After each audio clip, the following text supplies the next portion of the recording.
Hello friends, स्वागत है आप सभी का my dream classes YouTube channel में। और आज हम लोग यूनिट 3 का प्रैक्टिस करेंगे, जो कि 20 मोस्ट इम्पॉर्टेंट क्वेश्चन है। अगर आप लोग सीजीटेट पेपर 1 की तैयारी कर रहे हैं तो बेझिझक यहाँ पे प्रैक्टिस कर सकते हैं। और आज के जो क्वेश्चन है वो यहाँ पे दिए गए टॉपिक पे बेस्ड है, जैसे कि लर्निंग हो गया, आपका व्यवहारवाद हो गया, प्याजे के कुछ थ्योरीज हैं, पावलोव वगैरह के थ्योरीज हैं, उनसे क्वेश्चन बनाया गया है। तो आइए हम लोग चलते हैं क्वेश्चन की तरफ। अगर आपने पहला और दूसरा वीडियो नहीं देखा है तो इसी वीडियो के डिस्क्रिप्शन में लिंक दिया गया है, आप देख सकते हैं। चलिए तो क्वेश्चन करते हैं। पहला क्वेश्चन है, सीखना किस प्रकार की प्रक्रिया है। ऑप्शन है जैविक, मनोवैज्ञानिक, रासायनिक, आनुवांशिक। तो यहाँ पे आपका राइट आंसर हो जाएगा मनोवैज्ञानिक। Option number B right answer है। मैं आपको एक बात बता दूं, यहाँ पे आई होप आप लोग पढ़ करके आए होंगे, उसके बाद ही प्रैक्टिस कर रहे होंगे, जिससे आपकी जो कितनी तैयारी हुई आप पहचान पाएँ, ठीक है, समझ पाएँ। तो यहाँ पे बड़ा बड़ा एक्सप्लेनेशन नहीं मिलेगा, हाँ, लेकिन जैसे क्वेश्चन पूछा जाता है इस टॉपिक से ये सारी चीज़ें मैं बताऊंगी, लेकिन एकदम डिटेल एक्सप्लेनेशन आपको यहाँ नहीं मिलेगा, ठीक है। आगे चलते हैं। क्वेश्चन नंबर 2, सीखना स्थायी परिवर्तन प्लस अनुभव, यह अवधारणा किसने दिया है। तो यहाँ पे ऑप्शन है ए प्याजे, बी स्किनर, सी हावर्ड गार्डनर और डी है कोहलबर्ग। यहाँ पर राइट आंसर हो जाएगा आप लोग का ऑप्शन नंबर बी स्किनर, ठीक है। आगे चलते हैं हम लोग। जैसे इसका मैं आप लोगों को बताऊँ, लर्निंग जो है वो हम जो बार बार अभ्यास करके सीखते हैं और जो परिवर्तन लंबे समय तक रहता है वही क्या कहलाता है, अपना लर्निंग कहलाता है, ठीक है। आगे चलते हैं। क्वेश्चन नंबर 3, व्यवहारवाद का मुख्य आधार क्या है। व्यवहारवाद का मुख्य आधार क्या है। एक चीज़ आप सभी के में कॉमन देखेंगे, जितने भी व्यवहारवाद मनोवैज्ञानिक है उन्होंने आधार बनाए हैं उस चीज़ को। सबसे पहले हम ऑप्शन देख लेते हैं। मानसिक संरचना, बी है उत्तेजना प्रतिक्रिया, सी है संज्ञानात्मक संरचना और डी है सामाजिक संपर्क। तो यहाँ पर जैसे आप देखेंगे पावलोव को, स्किनर को, तो ये जो व्यवहारवाद है उन्होंने जो है उत्तेजना और प्रतिक्रिया को आधार मान करके क्या किया है, अपना जो एक्सपेरिमेंट है वो किया है और बच्चों को सीखने के लिए अच्छी जो चीज़ें बताई है, जो भी चीज़ें इन्होंने बताया वो उत्तेजना और प्रतिक्रिया से संबंधित है। जैसे अगर मैं आपको बताऊं, इन लोग का मानना क्या था, जैसे स्टिमुलस दोगे ना बच्चों को, जैसे शिक्षक को बताया गया इन्होंने कि शिक्षक कैसे बच्चों को सिखाएंगे, तो उसमें इन्होंने कहा है कि जैसे स्टिमुलस दोगे वैसे ही प्रतिक्रिया मिलेगी। जैसे इन्होंने और पावलोव ने जो है उनको दिया, डॉग में एक्सपेरिमेंट किया है, तो कैसे उनको खाना को क्या है घंटी से रिलेट करके मतलब उसमें एक्सपेरिमेंट किया है, और फिर घंटी बजती थी तो खाना आता था, तो उसे उतना ही लार टपकता था, ठीक। लेकिन एक टाइम ऐसा किया उन्होंने कि घंटी तो बजी बट खाना नहीं आया, फिर भी उतना ही प्रतिक्रिया रहा डॉग का। तो सभी व्यवहारवाद हैं जितने भी, उन सब ने जो है उत्तेजना और प्रतिक्रिया को आधार माना है, ठीक है। आगे चलते हैं फ्रेंड्स। तो क्वेश्चन नंबर 4 आपको यहाँ पर दिख गया होगा। आगे देखते हैं क्वेश्चन नंबर 4 क्या कह रहे हैं। पावलोव का शास्त्रीय अनुबंधन किस प्रकार आधारित है। ऑप्शन है ए ट्रायल एंड एरर और रेनफोर्समेंट, एसोसिएशन और ऑब्जर्वेशन। तो पावलोव की ये थ्योरी है, जैसे मैं बोली हूँ कैसे टाइप का क्वेश्चन बनता है वो मैं बताऊंगी, हालांकि डीपली एक्सप्लेनेशन नहीं दूंगी। तो यहाँ पे आप देख सकते हैं पावलोव के जो शास्त्रीय अनुबंधन थ्योरी है ना, यहाँ इनके कई नाम हैं और कई नामों से आता है। जैसे कि आप इसको जो है क्लासिकल कंडीशनिंग थ्योरी इंग्लिश में याद रखेंगे, शास्त्रीय अनुबंधन थ्योरी, ठीक। इनको बोला जाता है एक और सहयोग सिद्धांत बोला जाता है। उत्तेजना और प्रतिक्रिया SR बॉन्ड थ्योरी कहा जाता है, ठीक है, SR बॉन्ड थ्योरी। और बोला जाता है रूसी अनुबंधन सिद्धांत, ठीक। तो इनके 3-4 नाम हैं, अब सभी नामों को याद रखेंगे, नहीं तो क्वेश्चन आता रहेगा सॉल्व करने को और आपको पता भी नहीं चलेगा, जिससे आप लोग का जो आंसर है वो रॉन्ग हो जाएगा, ठीक है। तो यहाँ पे आप लोग का राइट आंसर हो जाएगा ऑप्शन नंबर सी। आप लोगों का राइट आंसर है, क्या है, एसोसिएशन, ठीक है, सहसंबंध ऐसे बोलते हैं इसको हिंदी में, ठीक है। आगे चलते हैं। Question number 5, trial and error सिद्धांत किसका है? ट्रायल एंड ईरर सिद्धांत किसका है? यहाँ पे मैं आंसर तो बताऊंगी, लेकिन आप लोग के लिए एक क्वेश्चन है। ट्रायल और ईरर जो सिद्धांत है वो किस पर एक्सपेरिमेंट किया गया था, ये आपको कमेंट बॉक्स में बताना है। अभी यहाँ पे देखते हैं ऑप्शन, स्किनर, थॉर्नडाइक, पियाजे और ब्रूनर। तो यहाँ पे आप लोगों का जो राइट आंसर है वो है ऑप्शन नंबर बी, जिसमें थॉर्नडाइक ने बताया था कि ट्रायल एंड ईरर थ्योरी। लेकिन इसका जो मतलब एक्सपेरिमेंट किया था जिस पर, उसको मैं नहीं बताऊंगी, आप बताएंगे, वो भी कमेंट बॉक्स में। ओके, आगे चलते हैं अपन क्वेश्चन नंबर 6 में। पियाजे के अनुसार संज्ञान का निर्माण कैसे होता है? तो पियाजे के अनुसार संज्ञान का निर्माण कैसे होता है, मैं यहाँ पे बहुत अच्छा ऑप्शन ली हूँ। ठीक है, ऑप्शन देखते हैं। सहारा देकर, अभ्यास से, पर्यावरण से, अंतःक्रिया से, रटने से। सबसे पहले तो आप लोग का एलिमिनेट करोगे तो ऑप्शन डी हो जाएगा। सहारा देना, इसको तो वाइगोस्की ने बताया है, तो ये भी नहीं हो जाएगा। और अभ्यास तो बिल्कुल नहीं। तो यहाँ पे आप लोग का राइट आंसर हो जाएगा ऑप्शन नंबर सी, पर्यावरण से, अंतःक्रिया से जो पियाजे हैं वो संज्ञान का निर्माण होता है, ऐसे बताया गया है। ठीक है, आगे चलते हैं। कहाँ पे? Question number 7, schema. यहाँ पे बहुत ज़्यादा अभ्यर्थियों को दिक्कत होती है और स्कीमा क्या है नहीं समझ पाते हैं। अगर मैं आपको बताऊं कि स्कीमा क्या है, तो सीधा सीधा आप शब्दों में समझो, block of knowledge is known as schema. हम कह सकते हैं कि जो हमारा ज्ञान है वही स्कीमा है, एक ज्ञान का पैकेज है बोल सकते हैं, है ना, वही स्कीमा है। यहाँ पे जैसे मैं आपको एग्जांपल दूँ कि कोई बच्चा है, वो वाला एग्जांपल बिल्ली वाला तो बहुत ज़्यादा देखे होगे, मैं उसी से रिलेटेड एग्जांपल देती हूँ। जैसे एक गाय है, गाय को बच्ची ने देखा या बच्चे ने देखा, फिर वो उनके 4 पैर हैं, उन गाय को देखकर सिर्फ 4 पैर को नोटिस किया गया, ठीक, इसको गाय बोलते हैं। अब उसके पश्चात वो डॉग देखती है या देखता है, तो उसी ज्ञान से जो पहले उन्होंने अनुभव किया था, जो पहले से ज्ञान उनके माइंड में है, उसको देख करके डॉग को उससे रिलेट करता है। ठीक है, तो वो क्या हो जाता है? स्कीमा हो जाता है, उसी को स्कीमा कहते हैं। पहले से जो पैकेज है, block of knowledge is known as schema. Okay, 9 option देखते हैं। भाषा का नियम, बी है मानसिक संरचना, प्रेरणा, और डी है भावनात्मक प्रतिक्रिया। तो यहाँ पे आप लोगों का जो राइट आंसर हो जाएगा वो हो जाएगा ऑप्शन नंबर बी, मानसिक संरचना है। ठीक है, स्कीमा क्या है? एक तरीके से मानसिक संरचना है जो पहले से हमारे माइंड में स्टोर होता है। देखिए, पहले से कहने का मतलब ये नहीं है कि जन्म लिए हैं और स्टोर है, सीखते हैं। जब हम किसी चीज़ को देखते हैं तो उस चीज़ को दूसरे स्थिति से कनेक्ट करते हैं। ठीक है, ये कहा जा रहा है। अभी चलते हैं क्वेश्चन नंबर 8 पर।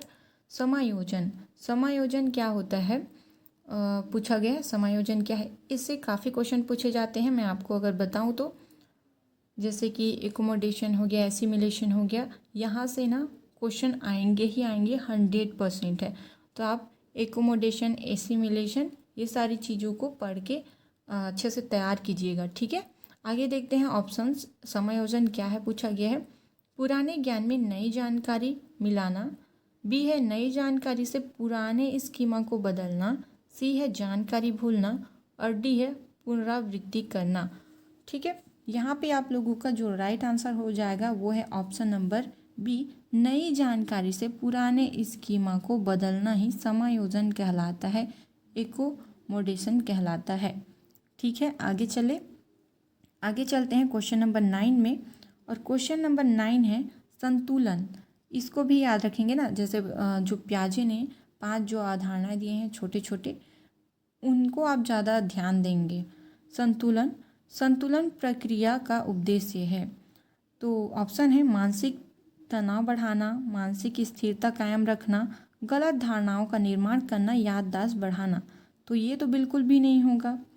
ठीक है, तो यहाँ पे आप लोगों का राइट आंसर हो जाएगा ऑप्शन नंबर बी, जो कि मानसिक स्थिरता कायम करना। ठीक है, ऑप्शन नंबर बी आप लोगों का राइट आंसर हो जाएगा, संतुलन बनाना।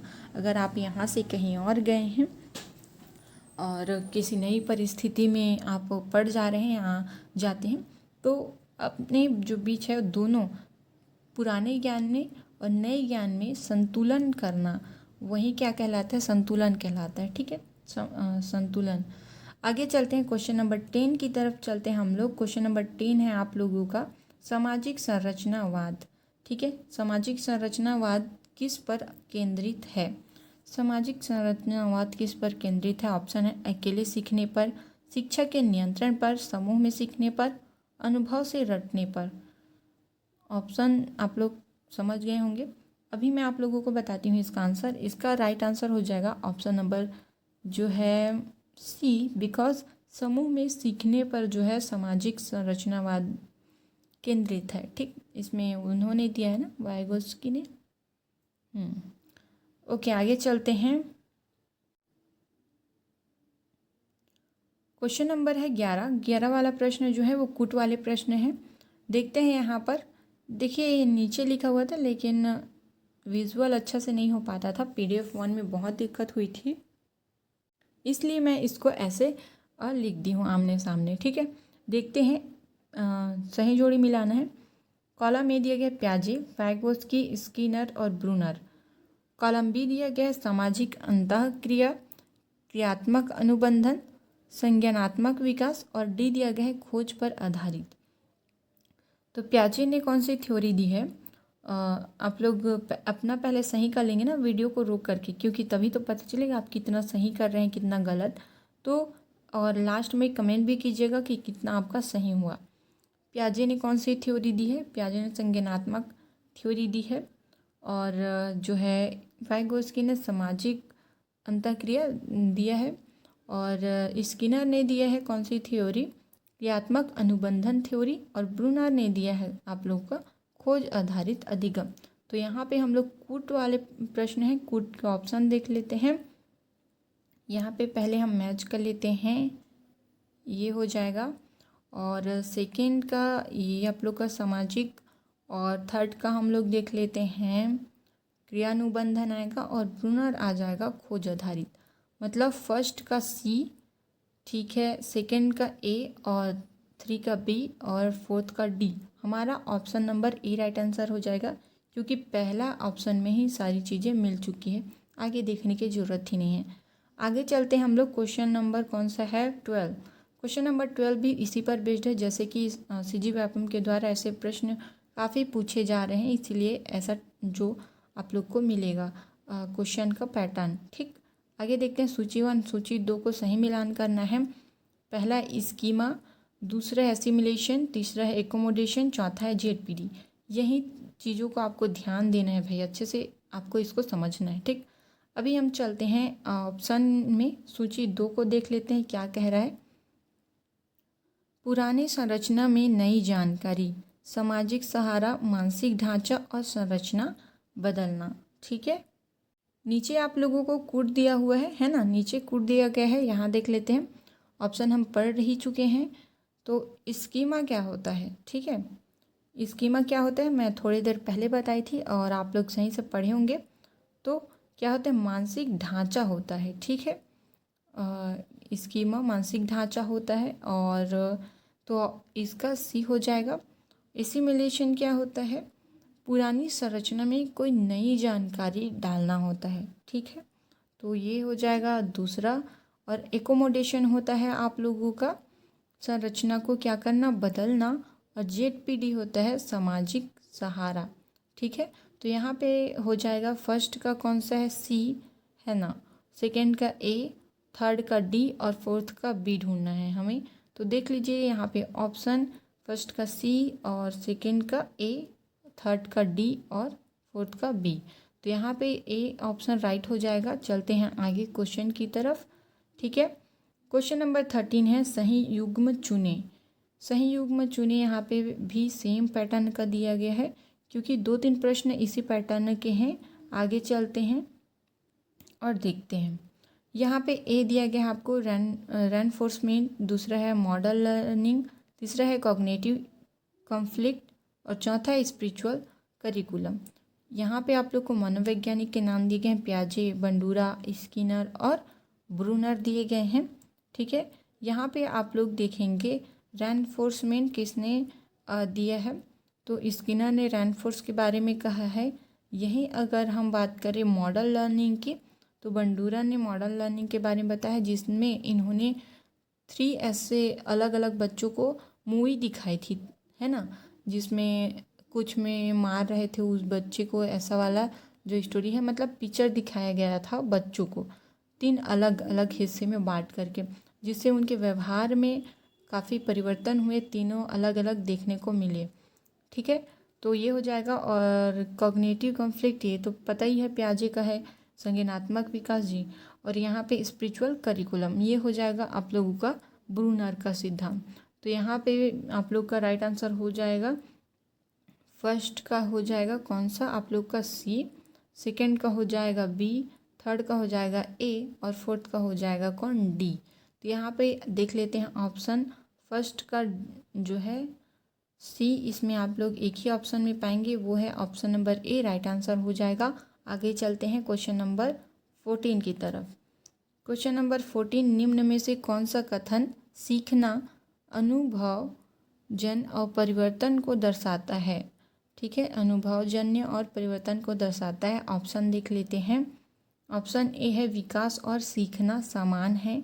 ऑप्शन बी केवल परिपक्वता से सीखना होता है। ऑप्शन डी सीखना अनुभव पर आधारित परिवर्तन है। और डी है सीखना स्वतः होता है।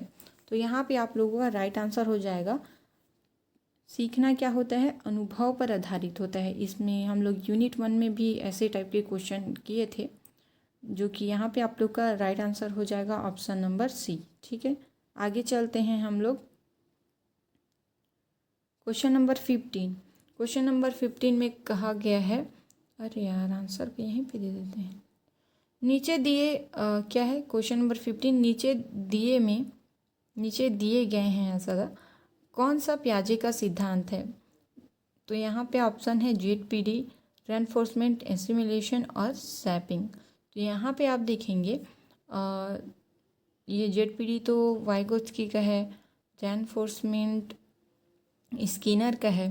तो यहाँ पे आप लोग का जो राइट आंसर आप देखे होंगे ऊपर जब हम क्वेश्चन सॉल्व कर रहे थे, एसिमिलेशन किनका है, पियाजे का है, पियाजे के सिद्धांत से संबंधित है। ठीक है, एसिमिलेशन, एकोमोडेशन, इक्विलिब्रियम, इस टाइप की जो अवधारणाएं हैं वो। ठीक, आगे चलते हैं। अब पार्ट सी है, इसमें आपको 16, 17 और 18, 19, 20 लगभग ये सारे प्रश्न आपको कैसे मिलेंगे, कारण, कथन और कारक वाले ही मिलेंगे। ठीक है, आगे चलते हैं, क्वेश्चन को प्रैक्टिस करते हैं। क्वेश्चन नंबर 16 है, सीखना अनुभव से होने वाला स्थायी परिवर्तन है। सीखना अनुभव से होने वाला स्थायी परिवर्तन है, ये तो सही लग रहा है, क्योंकि सीखना केवल विकास पर निर्भर करता है। तो यहाँ पे हम लोग ऑप्शन देख लेते हैं। ऑप्शन ए है, ए और आर दोनों सही हैं, और आर ए की उचित ठहराता है, मतलब सही व्याख्या करता है। ठीक है, और दूसरा है, क्या है दूसरा, ए और आर दोनों सही हैं पर आर ए को उचित नहीं ठहराता है। तीसरा है, ए सही है और आर गलत है। और डी है, ए गलत और आर सही है। हम एक बार पढ़ लेते हैं क्या कहा गया इसमें। सीखना केवल विकास पर निर्भर करता है, सीखना अनुभव से होने वाला स्थायी परिवर्तन है। यहाँ पे आप लोगों का ए सही है और आर गलत है, और आर ए की सही व्याख्या नहीं करता है। तो आप लोग का राइट आंसर हो जाएगा ऑप्शन नंबर सी, ए सही आर गलत है। ठीक है, आगे चलते हैं क्वेश्चन नंबर 17। क्वेश्चन नंबर 17 है आप लोगों का, ए सामाजिक अंतःक्रिया सीखने को प्रभावित करती है। आर है, वाइगोत्स्की ने ज्ञान को सामाजिक रूप में निर्मित बताया है। तो यहाँ पे जो है सामाजिक अंतःक्रिया से सीखने को प्रभावित करती है, बिल्कुल करती है। और वाइगोत्स्की से ज्ञान को सामाजिक रूप में निर्मित बताया गया है, ये भी सही है। और ए आर की सही व्याख्या करता है। तो दोनों सही हैं, ए और आर सही कारण है। आप लोग ऑप्शन देखें, दोनों सही हैं, आर कारण है। बी है, दोनों सही लेकिन आर कारण नहीं। ए गलत है, आर ए सही है, आर गलत है, ए गलत है, आर सही है। तो दोनों तो सही हैं और दोनों एक दूसरे से रिलेट करते हैं। तो यहाँ आप लोग का option number A right answer हो जाएगा, दोनों सही हैं और आर ए की कारण है, सही व्याख्या करता है या सही ठहराता है। ठीक है, आगे चलते हैं क्वेश्चन नंबर 18 पे। क्वेश्चन नंबर 18 है आप लोगों का। क्वेश्चन नंबर 18 में थोड़ा सा ध्यान देंगे पैटर्न को। ये बिल्कुल सीजी व्यापम के पैटर्न पे है, वो वैसी ही पूछता है। और अलग अलग लेने का मतलब ये है कि अगर उस तरीके से पूछ भी दिया जाए तो आपको घबराना नहीं है, ठीक है। देखते हैं क्वेश्चन नंबर 18। प्याजे बच्चों को सक्रिय शिक्षार्थी मानते हैं। बिल्कुल राइट आंसर है ये। बच्चे केवल शिक्षक द्वारा बताए गए ज्ञान को रटते हैं। ये गलत लग रहा है और ना ही ये इसकी सही व्याख्या कर रहे हैं। तो ए सही है और आर सही व्याख्या नहीं करता है। ये आप लोग का राइट आंसर होगा। देखते हैं ए और आर दोनों सही हैं।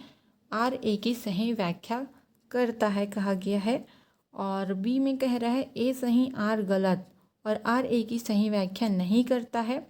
ऑप्शन नंबर बी आप लोगों का सही आंसर हो जाएगा, क्योंकि ए जो है सही है, आर गलत है और आर ए की सही व्याख्या नहीं करता है, ठीक है। Option number B right answer है। आगे चलते हैं question number 19, second last question है। यहाँ पर जो क्वेश्चन है ए है, अनुबंधन सीखने में महत्वपूर्ण भूमिका निभाता है क्योंकि स्किनर का सिद्धांत व्यवहार आधारित है। यहाँ पर हम देखते हैं अनुबंधन सीखने में महत्वपूर्ण भूमिका निभाता है, बिल्कुल, और स्किनर का सिद्धांत व्यवहार आधारित है। तो यहाँ पे ऑप्शन देख लेते हैं। ए और आर दोनों सही हैं, आर ए की सही व्याख्या करता है। दोनों सही हैं पर आर ए की सही व्याख्या नहीं करता है। ए सही आर गलत, ए गलत आर सही। यहाँ पे ए तो सही है, मतलब कि ये वाला ऑप्शन ऐसे भी कट गया, और ए आर दोनों सही बोल रहा है यहाँ पर, तो ये वाला भी कट जाता है, ठीक है। तो ऑप्शन नंबर यहाँ पे राइट हो जाएगा, वो है आप लोगों का option number A right answer है। ए और आर दोनों सही हैं और आर ए की सही व्याख्या करता है, ठीक है। अभी चलते हैं हम लोग क्वेश्चन नंबर 20 और ये लास्ट क्वेश्चन है। तो फ्रेंड्स आपको ज़रा सा भी वीडियो मतलब पसंद आया, आई होप आएगा ही, क्योंकि मैंने इस पर मेहनत करी है। और एक्सप्लेनेशन की बात करूँ तो डीप नहीं, लेकिन इतने एक्सप्लेनेशन आपको मिलते ही हैं कि आपका रिवीजन हो जाता है, ठीक है। यहाँ पे देखते हैं ए देखते हैं, संज्ञानात्मक असंतुलन सीखने को प्रेरित करता है। संज्ञानात्मक असंतुलन सीखने को प्रेरित करता है। और आर है, जब बच्चा विरोधाभास पाता है तो स्कीमा में परिवर्तन करता है। विरोधाभास पाता है तो स्कीमा में परिवर्तन करता है। दोनों सही हैं लेकिन आर सही है, ठीक है। दोनों सही हैं और आर कारण है। दोनों सही पर आर कारण नहीं है। ए सही आर गलत, ए गलत आर सही। यहाँ पर अगर हम बात करें तो ये सही है ए, और यहाँ पर जब बच्चा विरोधाभास पाता है तो स्कीमा में परिवर्तन करता है, ये भी सही है। और दोनों एक दूसरे की व्याख्या करता है, दोनों सही हैं और आर कारण है। यहाँ पे ऑप्शन नंबर ए आपका राइट आंसर हो जाएगा। तो चलिए फ्रेंड्स, हम लोग मिलते हैं नेक्स्ट वीडियो में। वीडियो को लाइक करें, शेयर करें और चैनल को सब्सक्राइब करें। अगर आपको ये PDF चाहिए तो टेलीग्राम चैनल में ज्वाइन हो जाइए, वहाँ पे PDF कल मिल जाएगा, ठीक है, या 24 घंटे में आपको PDF वहाँ उपलब्ध करा दी जाएंगी। मिलते हैं नेक्स्ट वीडियो पर, और कल के क्लास में हम यूनिट 3 करेंगे और आगे जो टॉपिक हैं उनके बेसिस पे क्वेश्चन रहेंगे, ठीक है।